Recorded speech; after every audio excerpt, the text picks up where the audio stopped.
Good afternoon children. Good afternoon. बेटा अभी तक हम लोग एनिमल सेल के बारे में पढ़ रहे थे, जो हमारे जीवन की मूल इकाई होती है, जिससे हर किसी का जीवन शुरू होता है।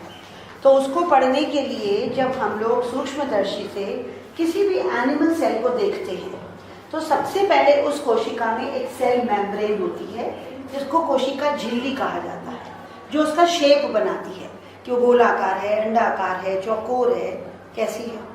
फिर उसके अंदर में एक द्रव्य भरा होता है, जिसको कि हम कोशिका द्रव्य कहते हैं या फिर हम साइटोप्लाज्म कहते हैं। अब साइटोप्लाज्म के अंदर भी बहुत सारी चीजें होती हैं, जो उसमें सबसे पहले सबसे बड़ी चीज जो केंद्र में दिखाई देती है वो हमारा न्यूक्लियस होता है, जिसको हम केंद्रक कहते हैं। उस केंद्रक के चारों तरफ कई रचनाएं हमें दिखाई देती हैं। उन रचनाओं के बारे में हम आज पढ़ने वाले हैं। उन रचनाओं को हम सेल ऑर्गेनल्स भी कहते हैं। जो केंद्रक होता है, केंद्रक से बिल्कुल सटा हुआ एक जालीदार, जैसे पिचकी हुई ट्यूब जिसको कहते हैं, जैसे पानी का जब नल से पानी भरते हैं तो आपने ट्यूब देखा है ना, पानी का पाइप होता है, वो सीधा सीधा होता है। अगर उसको हम रिबन की तरह ऐसे ऐसे कर दें और उसको पिचका दें तो इस तरह का एक स्ट्रक्चर हमें न्यूक्लियस से जुड़ा हुआ दिखाई देता है। आज हम उसके बारे में पढ़ेंगे और सबसे पहले हम उसका नाम जान लें। उसको कहते हैं एंडोप्लाज्मिक रेटिकुलम, और हिंदी में कहते हैं अंतःप्रद्रवी द्रव्य जालिका, अंतःप्रद्रवी जालिका। आप लोगों ने शायद पढ़ा होगा पहले कभी। अब एंडोप्लाज्मिक रेटिकुलम के साथ साथ और भी ऑर्गेनल्स हैं जो हम आपको पढ़ाएंगे इस लेसन में। वो और क्या क्या होते हैं? दूसरा होता है Golgi apparatus,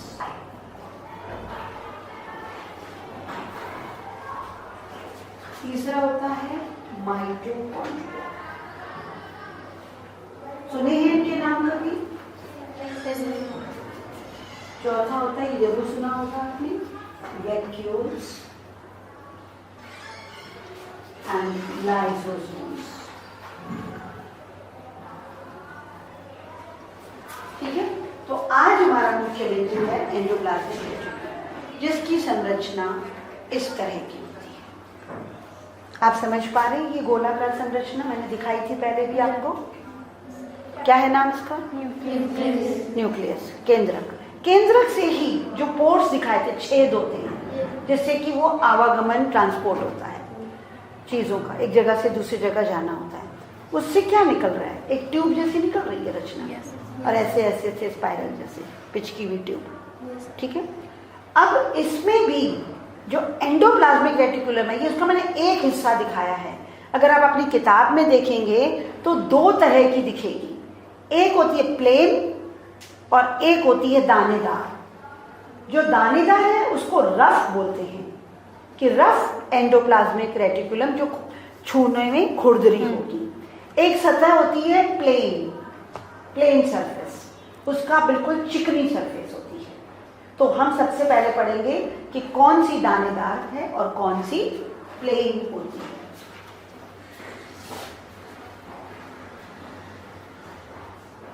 rough endoplasmic reticulum. अब जो ये रफ एंडोप्लाज्मिक रेटिकुलम होती है, इसके ऊपर जो दाने दिख रहे हैं वो दाने क्या हैं? कोई बता सकता है?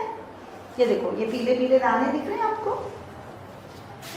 ये येलो कलर के दाने दिख रहे हैं आपको, राइबोसोम्स। राइबोसोम्स का नाम मैंने पहले भी बोला है, पता है ना? राइबोसोम्स प्रोटीन होती है और हमारे जेनेटिक गुणों को आगे लेकर जाती है।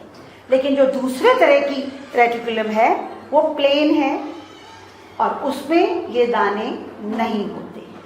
जैसा कि इनकी संरचना भी अलग अलग है तो इनके कार्य भी अलग अलग है।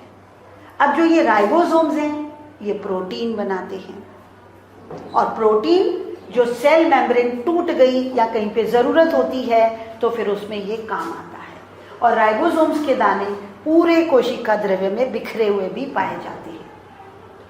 और जो दूसरी वाली है प्लेन सरफेस, वो लिपिड या फिर फैट, फैट क्या होता है, वसा, वसा के जैसी चीजें बनाती है, जिससे कि उनके अंतर में जो भी कार्य होगा तो उसमें एनर्जी की जरूरत पड़ती है, तो वो एनर्जी वो उनके द्वारा ले सकती है। अब आप सबसे पहले मुझे ये बताइए, इसको स्मूथ भी कहते हैं, समझ गए? स्मूथ मतलब सतह बिल्कुल प्लेन, ठीक है। अब एंडो, एंडो का क्या मतलब होता है, हिंदी में बताएंगे? अंतः, जो किसी के अंदर पाई जाए। तो ये किसके अंदर में है? कोशिका द्रव्य के अंदर में है, अंदर। और प्लाज्मा, एंडोप्लाज्मिक है ना नाम उसका। प्लाज्मा क्या होता है? प्लाज्मा साइटोप्लाज्म, मटेरियल, द्रव्य, कोशिका का द्रव्य जिसके अंदर ये है। और उसके बाद है रेटिकुलम। रेटिकुलम का मतलब होता है जाल। अब समझ में आया इसका नाम, क्यों इसका नाम ये रखा गया एंडोप्लाज्मिक रेटिकुलम? क्योंकि ये कोशिका द्रव्य के अंदर में है और ये जाल के रूप में है, इसीलिए इसका नाम एंडोप्लाज्मिक रेटिकुलम है। ये दो तरह की होती है, एक जिसकी स्मूथ सरफेस होती है और एक दानेदार होती है। और इसका कोई काम हो सकता है, अभी भी मैंने बताया था, हर चीज का कोई ना कोई फंक्शन होता है। जैसे आंखें क्या करती हैं? देखने का काम करती हैं, नोज सूंघने का काम करता है, कान सुनने का काम करते हैं, है ना, स्पेशल वर्क होता है ना। ऐसे ये जो ऑर्गेनल्स हैं, इनके सबके अपने अपने अलग अलग काम होते हैं, फंक्शंस होते हैं, जिनको सेल फंक्शंस कहा जाता है। तो एक काम तो मैंने बताया ना कि आपको ये प्रोटीन बनाती है, राइबोसोम्स बनाती है, लिपिड बनाती है, फैट बनाती है। दूसरा, ये जितने भी आपकी कोशिका है उसका जो ढांचा है, फ्रेमवर्क जिसको बोलते हैं, उसको निर्माण करने में ये सहायता करती है। क्योंकि पूरे साइटोप्लाज्म में ये न्यूक्लियस से इस तरह से निकलकर ये एक नहीं होती है। आपको लग रहा है कि पूरे सेल में ये एक ही होता है, ये एक नहीं होता है, कई होती है। यहाँ से एक, यहाँ से निकलेगी, एक यहाँ से निकलेगी, एक यहाँ से निकलेगी। अगर इसके चारों तरफ इस तरह से निकलेगी तो उसका फ्रेमवर्क बनेगा ना, उसका ढांचा बनाने में हेल्प करती है। लेकिन इसका मुख्य काम न्यूक्लियस के अंदर जो कुछ बन रहा है और जो साइटोप्लाज्म में बन रहा है उसका वो आदान प्रदान करती है। आई थिंक ये सबको समझ में आ गया पूरी तरह से कि एंडोप्लाज्मिक रेटिकुलम क्या है, कितने प्रकार की होती है और इसके काम क्या होते हैं। ये तीन चीज़ें सबसे ज़्यादा ज़रूरी हैं। और इस डायग्राम का आप इस तरह से बनाओगे जब अगर केवल एंडोप्लाज्मिक रेटिकुलम आपको बनवाने के लिए कहा जाएगा। अगर पूरी सेल कही जाएगी तो आपको पूरे सेल का चित्र बनाना है।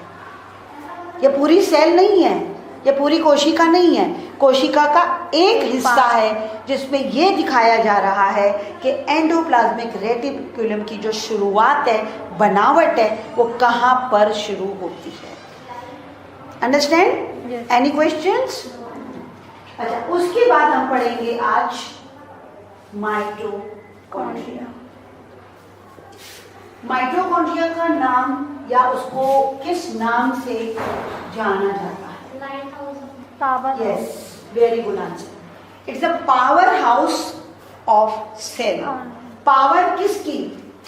सबसे पहले तो हम ये लिखेंगे माइटोकॉन्ड्रिया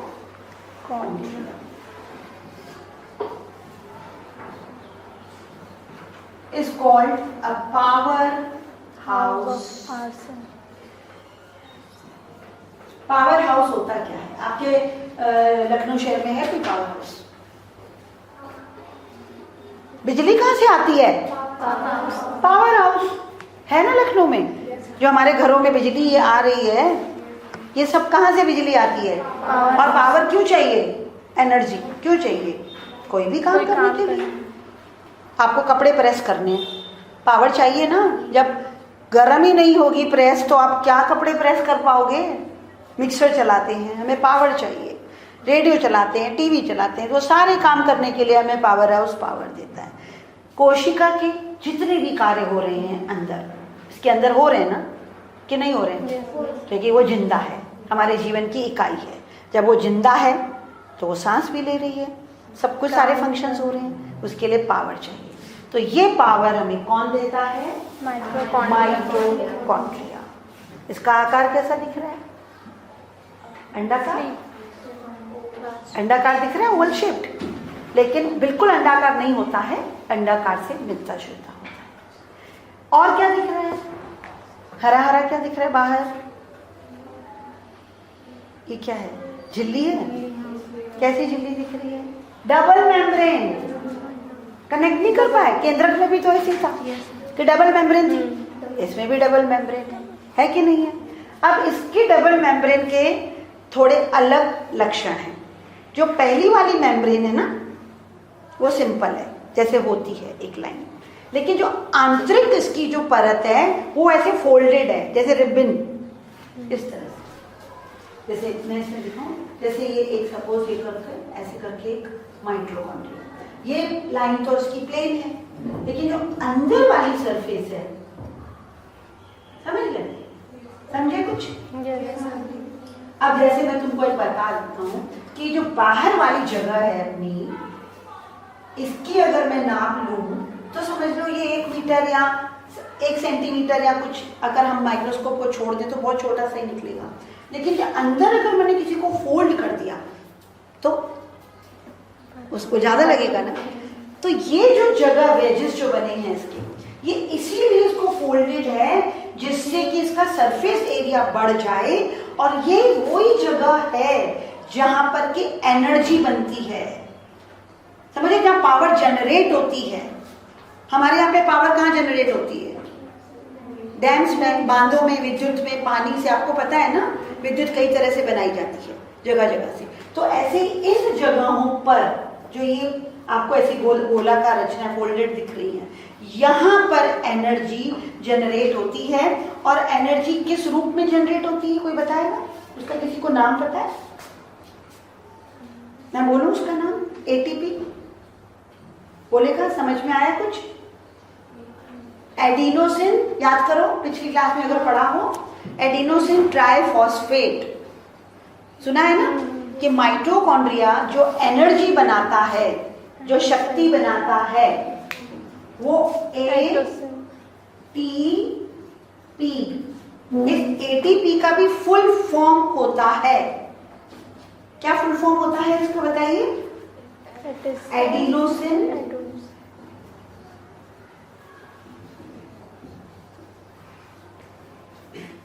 ट्राइफॉस्फेट।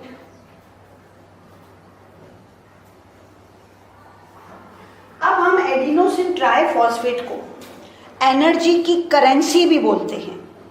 करेंसी क्या होता है? What is money? मनी मतलब पैसा। कि ये माइटोकॉन्ड्रिया जब भी किसी कोशिका को किसी की जरूरत पड़ेगी तो ये इसके ऊपर डिपेंड रहता है, इसीलिए इसको एनर्जी की करेंसी भी बोलते हैं।